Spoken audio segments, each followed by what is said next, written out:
Assalamualaikum warahmatullahi wabarakatuh. Izin memperkenalkan diri, nama saya Timothy Doli Christian, NPM 18150610016. Di sini saya akan membahas suatu artikel dengan judul analisis kualitas komite audit terkait dengan risk management disclosure pada PT Indofood Sukses Makmur dan PT Unilever Indonesia pada tahun 2012 dan 2014. Nah, seperti yang kita tahu dari awalnya adalah risk management itu adalah manajemen risiko, di mana dipertamakan kita harus ada identifikasi risiko, lalu dilakukan analisis risiko dan evaluasi risiko, lalu dilakukan perlakuan terhadap risiko tersebut. Ya, semua itu terhubung dengan komunikasi dan konsultasi serta pemantauan dan review. Dan hal itu kembali lagi kepada penetapan konteks dan balik lagi ke asesmen risiko. Nah, di sini adalah risiko yang nanti kita bahas adalah ada terdapat beberapa risiko. Yaitu risiko yang terdapat pada artikel ini adalah terdapat 6 buah risiko, yaitu risiko kredit, risiko likuiditas, risiko pasar, risiko mata uang, dan risiko suku bunga, serta risiko harga lainnya. Dan balik lagi, di sini kita melakukan analisis risiko dan evaluasi risiko. Perlakuan evaluasi risiko ini adalah terhadap audit, yaitu auditor yang terkait dengan kedua perusahaan yang kita bahas, yaitu PT Indofood dan PT Unilever. Bagaimana auditor tersebut menjadi sebuah perlakuan risiko terhadap sebuah risiko yang ada pada kedua perusahaan tersebut, yaitu adalah 6 poin ini. Nah, dari yang kita bahas itu, pertama kita harus tahu corporate governance adalah tata kelola perusahaan yang baik, yaitu mekanisme corporate governance yang merupakan isu sentral dalam pengelolaan perusahaan pada saat sekarang ini. Saat terjadinya rentetan peristiwa yang menimpa banyak perusahaan besar, kemudian beberapa di antaranya bangkrut, telah menyadarkan banyak pihak di seluruh dunia mengenai pentingnya pelaksanaan pengelolaan perusahaan yang baik dan benar. Nah, dari pengelolaan perusahaan yang baik dan benar ini terdapat beberapa hal penting yang berpengaruh dengan pengungkapan risiko dalam laporan keuangan intern perusahaan adalah kepemilikan institusional, ukuran dewan komisaris, komposisi dewan komisaris, dan ukuran komite audit. Nah, di sini yang kita bahas pada artikel ini adalah komite audit. Menurut keputusan kedua BPPAM, auditor pada Bursa Efek Indonesia tahun CAP 001 BI 01 2014 dibentuklah Dewan Komisaris untuk membahas audit, yaitu komite audit tersebut yang dibentuk oleh Dewan Komisaris.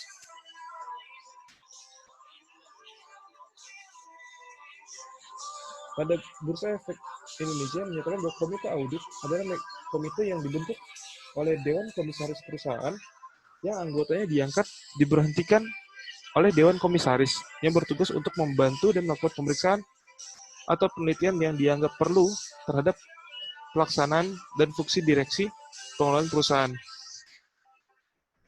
Nah, untuk menjadi pelaksanaan komite audit menurut peraturan tahun 2015 dari keputusan BPPAM, pedoman pelaksanaan kerja komite audit adalah sebagai berikut, yaitu memiliki integritas tinggi, kemampuan pengetahuan, dan lain-lain. Salah seorang dari anggota komite audit memiliki latar belakang pendidikan akuntansi dan keuangan. Ini adalah poin penting nanti akan dibahas selanjutnya, dan memiliki pengetahuan yang cukup untuk membaca dan memahami laporan keuangan, dan memiliki kemampuan yang memadai tentang peraturan perundang-undangan, merupakan orang dalam kantor akuntan publik, kantor akuntan konsultan hukum, atau pihak lain yang memberikan jasa audit dan non-audit dan jasa konsultasi lain kepada emiten perusahaan publik yang bersangkutan dalam waktu 6 bulan terakhir sebelum diangkat jadi komisaris. Dan berikut adalah poin-poin lainnya.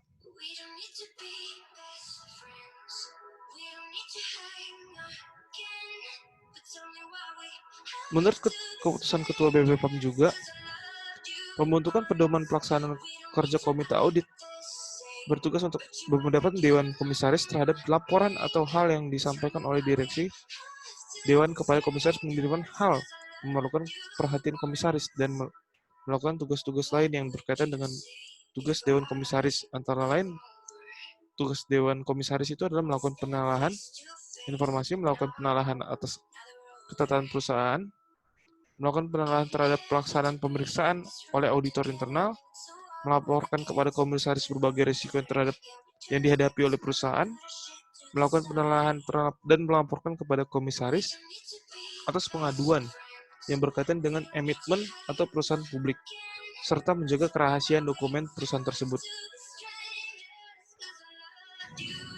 Berikut ada kerangka konseptual yang ada pada mekanisme corporate governance yang sekarang ini kita bahas, yaitu adalah komite audit yang memiliki poin-poin yang tadi itu pendidikan, di mana harus memiliki pendidikan akuntansi dan keuangan, kompetensi seperti tadi pada poin yang setelah diberikan oleh Ketua BPPAM, independensi, transparansi, dan akuntabilitas laporan tahunan yang akan menjadi risk management disclosure.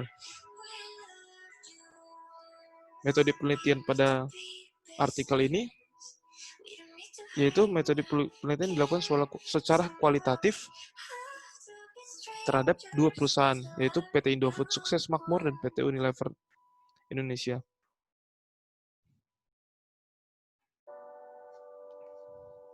Dan hasil dari pembahasan setelah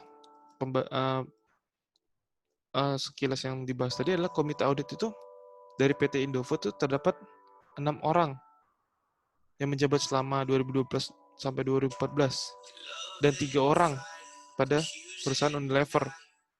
Kalau di PT Indofood 4 dari 6 itu dari poin pendidikan itu 4 dari 6 mencukupi atau sesuai, yaitu dari berlatar pendidikan akuntansi dan keuangan. Dan di Unilever ada 2 dari 3 yang pendidikannya sesuai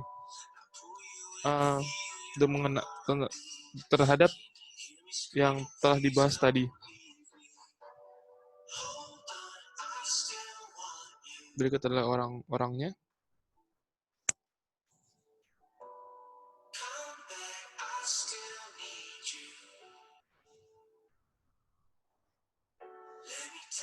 Berikut adalah wewenang komite audit yang mengatur dan merencanakan kegiatan perusahaan.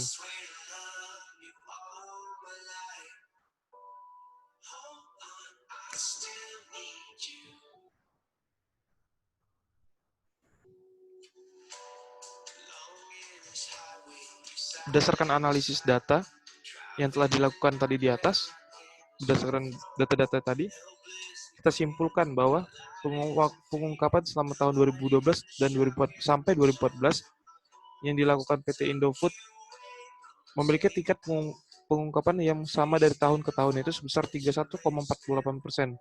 Ada 34 item dari 108 item yang diungkapkan oleh PT Indofood dalam laporan tahunannya. Lebih sedikit jika dibanding PT Unilever Indonesia yang pengungkapan item risk management disclosure-nya terhadap tahunannya berbeda. Tingkat pengungkapan 2012 sebesar 38,89% dengan 42 item pengungkapan. Sedangkan tahun 2013 pada Unilever 41,67% dengan 45 item pengungkapan, dan 2014 43,52% dengan 47 pengungkapan dari 108 item. Kesimpulannya, dari auditor terhadap risk manajemen keuangan perusahaan adalah perusahaan yang kepemilikan saham yang menunjukkan persentase yang hampir seimbang antara kepemilikan publik asing.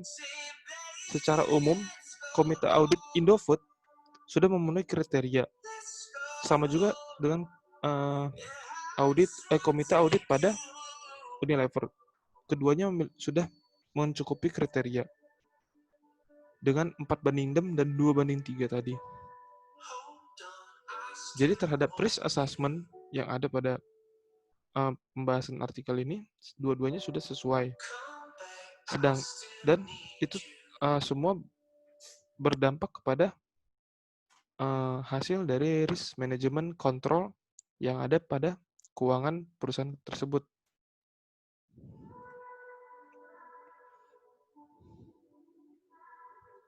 Berdasarkan keterbatasan penelitian di atas, maka dari artikel ini, untuk penelitian selanjutnya, sebaiknya melakukan penelitian lebih banyak. Jadi pada artikel ini dibahas baru penelitian ini masih belum cukup dalam dari data-datanya.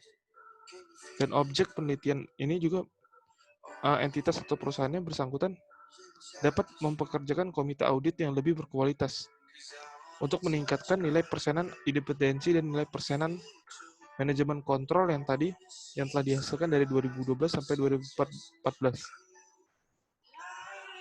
Dalam hal ini, kesimpulan yang saya ambil adalah kualitas 3 poin yang ada tadi, 3 poin komite auditor terhadap masalah-masalah, yaitu pada mekanisme corporate governance, 3 poin pendidikan, kompetensi, dan independensi, yaitu kompetensi adalah kompetensi setiap komite audit, dan independensi terhadap saham dan lain-lain, itu sangat berpengaruh terhadap transparansi dan akuntabilitas laporan tahunan, yang akhirnya akan berpengaruh pada persenan pengungkapan setiap perusahaan.